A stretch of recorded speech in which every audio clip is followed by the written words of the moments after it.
There's my yard. I mowed her. I'm tired. I put up that fence by myself. Can you see it? All the way around, section by section. Post by post. It took me half a year almost using Social Security money and doing a little bit every month, and then I took and put chicken wire all around the bottom and chicken wire all around the top, trying to keep cats out. But you can't keep cats out. And there'll always be cats, because I live in the kind of neighborhood where people think cats are cute as kittens, and get them for their kids and then toss them outside and forget about them. So the cats come and search for the birds and squirrels and eat the squirrels. My first initiation to that was one Easter morning. I got up and I was enjoying watching baby rabbits that had built a little nest under a bunch of brush I'd cleaned out and tossed and put up in a hole out there, and I guess a rabbit thought that was a nice place to make a nest and have babies. But that Easter morning, before I could run, it's hard to run when you're old and you got to go down a whole bunch of steps to get there. Cat had killed one of the baby rabbits and ran across, jumped the fence and took off with it. And that was that. Hate cats. Have hated cats since then. There's my redbud tree. I had a pole there next to the rose. Pole like that I put the lights on that pole. I put the other pole, I had a birdhouse, and I put chicken wire around it thinking it'd keep the cats out. But I got up one morning and baby birds were on the ground.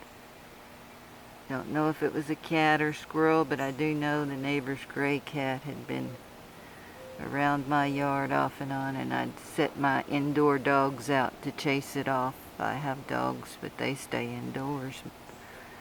Even though I have a fenced yard, I only let them outside when I'm outside. But I managed to get the baby birds back in the nest. They were cold and damp, but moving. And I saw the mama bird come that morning and feed them, and that afternoon, and I saw her go in the nest that night, and I had my hopes up. I thought, well, maybe they'll survive. My touching them didn't seem to matter to her, but the next day I didn't see the mama bird go out there. I didn't see her feeding them. So in the afternoon I went out and took the pole down and looked in, and the baby birds were dead. I don't know, maybe it was the fall to the ground, the cold, but they were dead. And I felt sorry for myself because I'd gotten my hopes up. And then I remembered the mama bird had come and fed them. Her hopes, her dreams. The hours and days spent sitting on the nest during storms and hot days, and all gone. I took the pole down. I ain't gonna ever put up my bluebird nest again. Every year I've had bluebirds come and nest, but that was it. I don't know if it was a cat or a squirrel, but there was fur on the pole and it looked like gray cat fur. So, I don't know. Was it the cat that I know's the enemy beyond? Or was it a squirrel that I put food out for the birds and the squirrels come too? Was it one of the squirrels? Was it the enemy within or the enemy without? And I thought, is that a parable for America? I don't know. All I know is it sucks. And I feel crappy. And I'm old. And I've seen a lot of bad things in my life. And I'll probably see some more the way the country's going if I live long enough.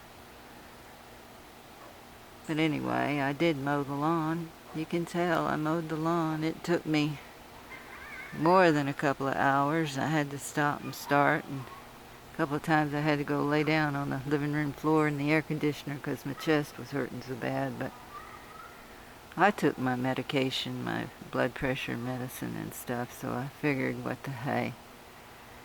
God gave me this place. He wants me to take care of it. When he's ready to take me out, I'll be ready to go. But sometimes the devil just comes in and wants to play havoc. Wants to make you depressed, wants to make you give up. But you can't give up. You just gotta keep on moving forward. Keep on going.